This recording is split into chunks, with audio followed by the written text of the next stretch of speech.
El levantamiento de sanciones por parte de los Estados Unidos a espacios económicos vinculados con Venezuela se anuncia como una buena noticia para la inversión y la cooperación. Pero decepciona un poco cuando el chavismo señalado por represión y corrupción también se ve beneficiado. En medio de una crisis prolongada, la mayor de nuestra historia, Delcy Rodríguez celebra la eliminación de medidas personales y habla de confianza y alianzas. Hoy en mi programa Cara a Cara vamos a conversar sobre este tema con mi invitado del día. Él es Andrés Peña, profesor de la Universidad El Bosque en Bogotá, experto en relaciones internacionales. Gracias por aceptar la invitación, Andrés. ¿Cómo estás? Muy bien, Mildred. Muchas gracias a ustedes por invitarme. No, gracias a ti. Mi primera pregunta, ¿qué significa realmente el gesto de Washington respecto a las sanciones y qué impacto puede tener en la transición venezolana? El tema aquí de fondo es tratar de entender quiénes son los personajes detrás de todo el proceso. Tenemos al presidente Trump, tenemos a Delcy Rodríguez, y eso cambia el panorama. No estamos hablando de el Estado, Estados Unidos y Venezuela, sino de algunas, voy a ponerlo así, necesidades particulares de estos personajes. Entonces tenemos a Donald Trump con un interés marcadamente económico, no solo en la región, sino a nivel global. Si uno escucha hablar sus discursos, están muy alineados a terminologías de economía. Hay que ver el pasado de quién es Donald Trump para entender que él ve el mundo desde los lentes de la economía. Entonces, estas sanciones, si las tratamos de llevar al ámbito político, quizás nos empiecen a parecer un poco incoherentes, por usar alguna palabra. El levantamiento de sanciones tiene un perfil absolutamente económico hacia el interés que Donald Trump le ve a Estados Unidos en su relación con Venezuela. Y ahora, en este particular, eliminarle las sanciones personales a Delcy Rodríguez, que es la encargada en este momento de la presidencia de Venezuela. Han pasado 3 meses desde el Ujú. bombardeo y la extracción de Nicolás Maduro, quien se encuentra en una cárcel en Nueva York. Si él le interesa que ella siga conduciendo las riendas del país políticamente hablando, también en la parte económica, él se está beneficiando de ella y eso tiene que ser como una negociación, levántame las sanciones, o eso también forma parte de esa gira que se espera, se habla de que ella pueda ir a los Estados Unidos a reunirse con Trump, a salir de Venezuela como ya lo hizo inicialmente hace poco, pero realmente es válido eso y eso puede multiplicarse a las otras figuras del chavismo. Por ejemplo, Diosdado Cabello tiene sanciones y hay una lista larguísima de funcionarios del gobierno venezolano que están sancionados. ¿Se los van a eliminar a todos? Pareciera que no, pareciera que no. Es difícil pensar, sobre todo con un personaje como Donald Trump, qué puede llegar a ocurrir. Pareciera que no por una sencilla razón. eh, en esa lógica, en esa manera de ver el mundo de Donald Trump, los focos se mueven rápidamente. Si bien Venezuela fue el foco mundial hace 3, 4 meses, hoy el foco está en Oriente Medio. Parece que el interés público, la agenda pública, la economía de la atención ya sobre Venezuela y la región no es tan importante. Creo que Donald Trump puede empezar a manejar la situación del continente, del subcontinente de Sudamérica, desde un status quo no de largo aliento, sino un status quo desde el momento como se quedaron las cosas una vez Maduro fue apresado. Obviamente han habido otros eventos de suma importancia que aunque parecen lejanos, sí tienen conexión con lo que pueda llegar a pasar con personajes como Diosdado Cabello, como esta configuración del Shield America, de este escudo americano que Donald Trump no inocentemente habla de Groenlandia hasta Tierra del Fuego. Creo que está en una lógica de perseguir sus enemigos, que los está llamando terroristas, narcotraficantes, los está metiendo en la misma bolsa, y allí obviamente Venezuela va a ser un tema candente sobre el alineamiento o no con Estados Unidos. Parece que al momento está tranquilo con cómo quedaron las cosas, que están lejos de quedar como uno esperaría que queden. También es difícil creer que por una intervención extranjera las cosas van a reorganizarse, pero parece que para el interés, para la economía de la atención, para la atención pública manejada desde Washington, parece muy difícil que sigan habiendo cambios tan trascendentales como los hubo hace 3, 4 meses. ¿Puede esto generar confianza en los inversionistas internacionales o la falta de reformas estructurales seguirá siendo un obstáculo insalvable? Desde mi perspectiva, parece que todavía hay mucho por hacer allí. Creo que la confianza, si bien a principio de año parecía, con todas estas medidas que iba a tomar un nuevo impulso, nada más hay que ver la situación interna, cómo la represión sigue siendo el pan de cada día en Venezuela, la represión sigue presente. Eso, si bien en el ámbito discursivo, desde los lentes económicos de Donald Trump, parece no tan grave, para la fluidez de la dinámica económica sí reviste mucha importancia. Entonces parece que así haya habido ese impulso de principios del 2026, todavía hay mucho, como usted lo dijo, Mildred, tema estructural por ajustar para que podamos pensar en una reestructuración, una reconfianza, por llamarlo así, desde el sector económico. ¿Qué implica esta divergencia en la política internacional y cómo afecta o favorece la capacidad de Venezuela para negociar en distintos frentes? Bueno, creo que ese es el punto que ganó. Creo que ahora tiene una nueva plataforma desde la cual Venezuela puede tener un poco más de voz en el escenario internacional. Digamos que ya no es la manzana podrida por excelencia de Estados Unidos como lo venían siendo estos años de Maduro. Eso le permite una plataforma para hablar en el sistema internacional. Sin embargo, también hay que ver qué es el sistema internacional hoy en día. Y eso creo que nos complica la cosa de gran manera. Hace muchos años uno pensaba en un sistema internacional donde en Occidente todos estábamos de acuerdo, alineados o no a Estados Unidos, teníamos las reglas claras, el libre mercado, la democracia, todos estos elementos propios de un orden liberal, pero con la llegada de Trump se ha trastocado un montón esa lógica. Ya las tarifas parecen una herramienta de política exterior por excelencia. Tenemos tarifas para una isla de pingüinos, tenemos tarifas para todo el mundo, la amenaza por excelencia para países con los que medianamente Estados Unidos bajo Trump se la sigue llevando bien, parece la herramienta por excelencia, no me gusta tarifas. Entonces este orden mundial liberal ya no parece ser lo mismo. Entonces ya la gente, ya no hay claridad sobre qué se negocia, bajo qué principios se negocian. Y en ese entramado o puede ser muy favorable para la situación actual venezolana porque conseguir adeptos es mucho más fácil. Hoy parece que el que está dando pasos fuertes para ser el líder de ese orden mundial liberal es China. Eso era impensable hace unos años. Entonces quizás se abran unas puertas de oportunidad. Ahora hay que ver es la capacidad que tiene el gobierno venezolano internamente, que parece que es mucho más fracturado de lo que uno se lograría imaginar y cómo no. Hay muchas, aquí no me quiero meter porque esto ya parece teoría de la conspiración, muchas ideas de cómo se llegó a Maduro. Y parece que se debe a fracturas internas de la organización del gobierno. Llegar hasta allá me queda muy difícil, pero sí hay pistas que el gobierno es menos sólido de lo que parece. Y eso resta institucionalidad para poder aprovechar esas dos plataformas sobre de qué se trata el orden mundial liberal y de la voz que se tiene hoy en día en ese escenario internacional. No, y hablabas de China y recientemente Donald Trump le dijo, oye, ve a comprar petróleo a Venezuela, cuando antes tenía como un freno, no Rusia, no China, no Irán, y ahí ha estado cediendo, ve y cómprale, yo te permito que le vayas y le compres petróleo a Venezuela, hay plata, hay fluidez, ¿ya Donald Trump consiguió lo que quería o todavía hay más?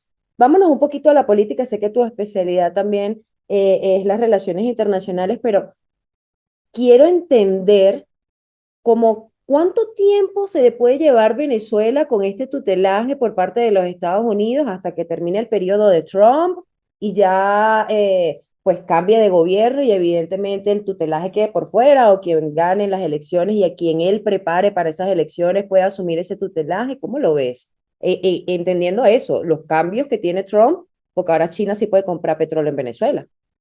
Y con Trump es siempre ha sido difícil un análisis prospectivo. Eso es por la complejidad de todos los factores que intervienen a la hora de un tema de política exterior. Sin embargo, con Trump es mucho más complicado, mucho más complicado. por poner el paralelo de lo que está sucediendo hoy, de lo que tiene el foco hoy en día, que es la situación en Oriente Medio. Parece que ya nos estamos alejando de ahí, parece que ya está restando importancia. Entonces la agenda internacional está muy pendiente de ahora que viene.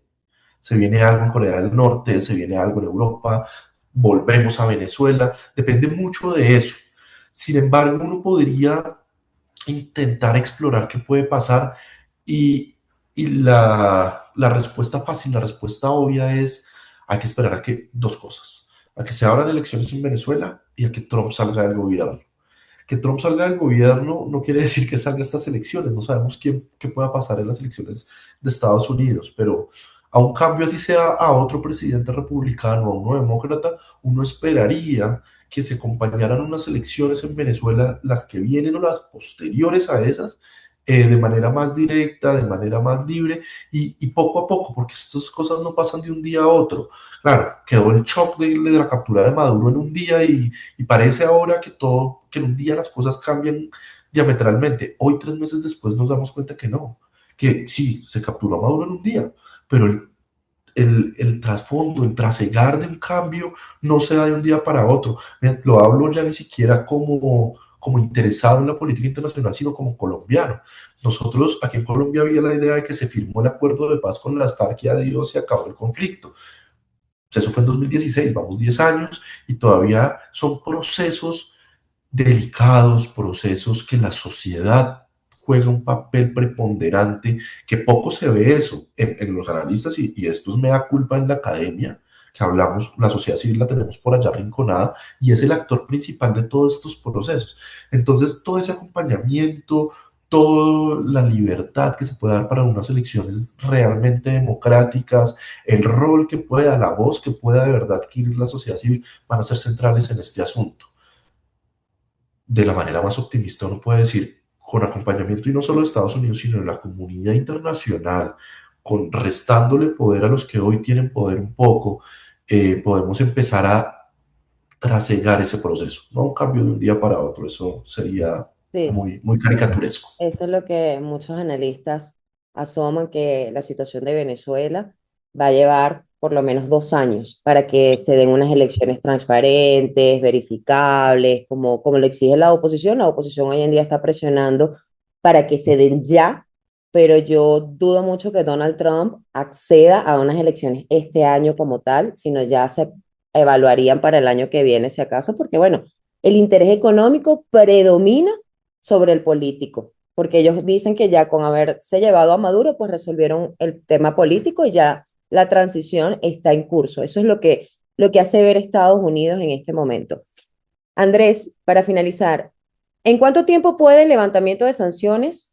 Y hablo en general, no solamente las personales, sino todas. Ellos la llaman, o el chavismo la llama medidas coercitivas unilaterales. Hoy en día dicen un poco más sanciones. Antes siempre era medidas coercitivas unilaterales. Pero ¿en cuánto tiempo puede el levantamiento de sanciones traducirse en el ámbito económico en beneficios reales para el pueblo venezolano? Lastimosamente, Mildred, estamos otra vez ante un evento que es procesual, que no pasa de un día para otro.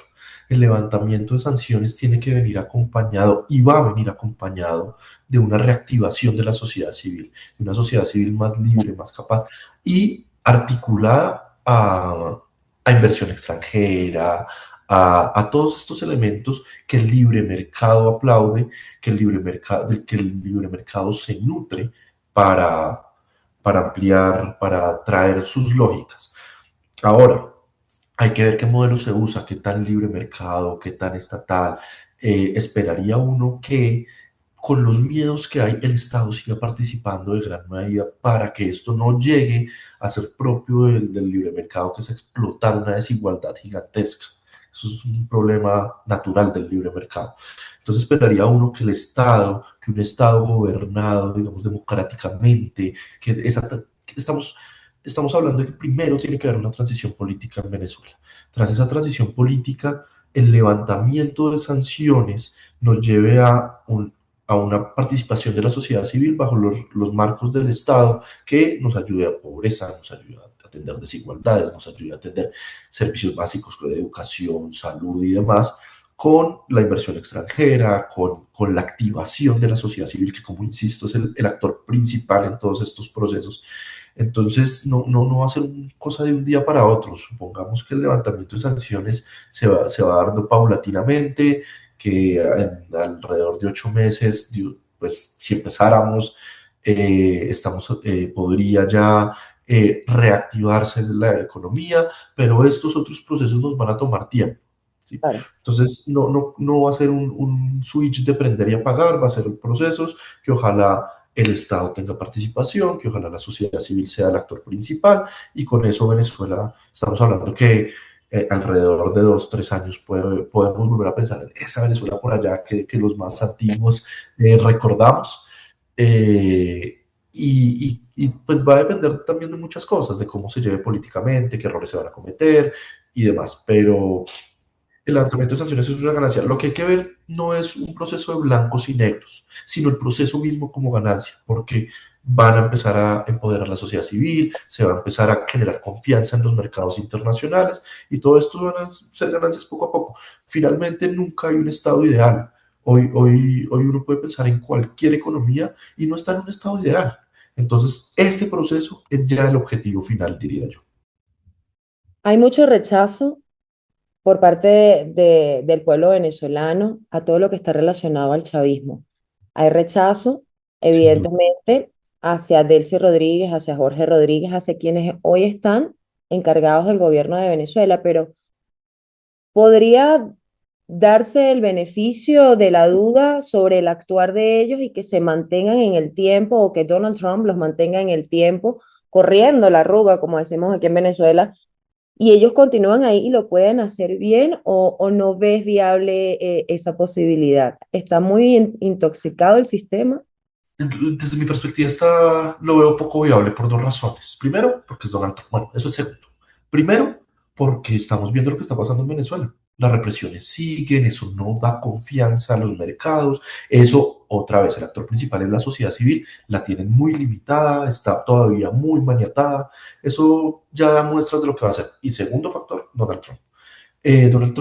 Con Donald Trump es muy difícil volver a recuperar confianza porque es una persona que cambia de parecer de un día para otro y que se siente con el poder de hacer cambios, digamos, grandilocuentes en poco tiempo, y eso dificulta cualquier proceso.